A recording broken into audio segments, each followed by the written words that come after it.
മക്കളെ, നിനക്കൊരു കല്യാണാലോചന വന്നിട്ടുണ്ട്. നല്ല പയ്യനാന്നാ പറയുന്നത്. നമുക്കിതങ്ങ് ഉറപ്പിച്ചാലോ?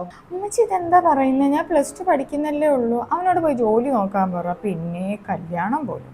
എനിക്ക് പഠിക്കണം.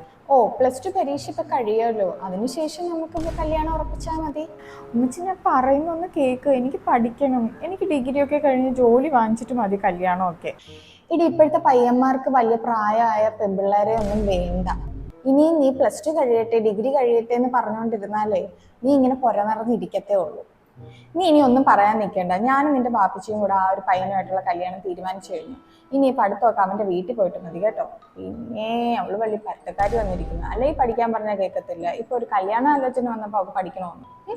ഷോ, ഈ ഉമ്മച്ചിയെ കൊണ്ട് ഞാൻ തോറ്റ്. ഇനി എന്ത് ചെയ്യാം റബ്ബേ? ആ കാലമായിട്ട് നീ കല്യാണത്തിന് പിന്മാറിയാൽ മതിയായിരുന്നു.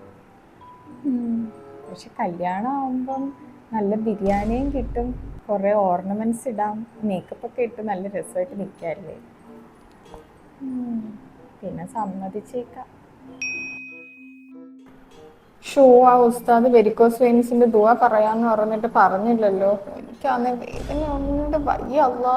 പഠിച്ചനെ, ഉമ്മച്ചിയുടെ അടുത്ത് ഇങ്ങനെ കല്യാണക്കാര്യം അവതരിപ്പിക്കും. ഓ, ഏത് നേരവും മൊബൈലും കുത്തി ഒരു ആലോചനയും ഇല്ല എന്നെ പറ്റി. എന്തായാലും പറഞ്ഞിട്ട് തന്നെ കാര്യം. നീ എന്തെങ്കിലും തിരിഞ്ഞു മറിഞ്ഞ് കളിച്ചോണ്ട് നിൽക്കുന്നേ? അല്ലമ്മ, എനിക്ക് കല്യാണപ്രായമൊക്കെ ആയി വരാണല്ലോ. അപ്പൊ കല്യാണാലോചനയൊന്നും വരുന്നില്ലേ? കല്യാണം നിനക്ക് നിനക്ക് എത്ര വയസ്സെന്നാണ് നീ വിചാരിച്ചു വെച്ചിരിക്കുന്നത്? വെറും 25 വയസ്സേ ആയുള്ളൂ. കല്യാണ പ്രായം പോലും ആയില്ല. അറിയാമോ നിനക്ക്? കല്യാണപ്രായം ആയില്ലെന്നോ? കഴിഞ്ഞ്. എൻ്റെ കൂടെ ഉള്ള എല്ലാവരും കല്യാണം കഴിഞ്ഞ് കൊച്ചുങ്ങളുമായി. എനിക്കും വേണ്ട ഒരു ജനറേഷൻ. അയ്യടാ, ജനറേഷൻ ഉണ്ടാക്കാനായിട്ട് ഇറങ്ങിയിരിക്കുന്നു. മൂത്തൊരുത്തി ജനറേഷൻ ഉണ്ടാക്കിയതിൻ്റെ പാട് ഇതൊരിക്കും മാറിയിട്ടില്ല. എൻ്റെ കയ്യും കാലും പൊക്കാൻ വയ്യ അതിനെ നോക്കി നോക്കി. അപ്പോഴവളൊരു ജനറേഷൻ. ഇനി നീയും കൂടെ ജനറേഷൻ ഉണ്ടാക്കിയിട്ട് വേണം എന്നെ നേരെ കുഴിയിലോട്ട് എടുക്കാൻ. അപ്പം എല്ലാവർക്കും സമാധാനമാവുമല്ലോ. അതൊന്നും പറഞ്ഞിട്ട് കാര്യമില്ല. ഞാൻ മാത്രമേ ഉള്ളൂ ഇങ്ങനെ പെരുന്നിറങ്ങി നിൽക്കുന്നത്. ബാക്കി എല്ലാവരും കല്യാണം കഴിച്ചു. എനിക്കും കല്യാണം കഴിക്കണം.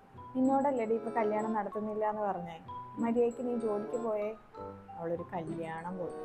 പിന്നെ കല്യാണം കഴിക്കുകയാണെങ്കിൽ അടുത്ത ജോലി എനിക്ക് ഉണ്ടാക്കിയിടാൻ.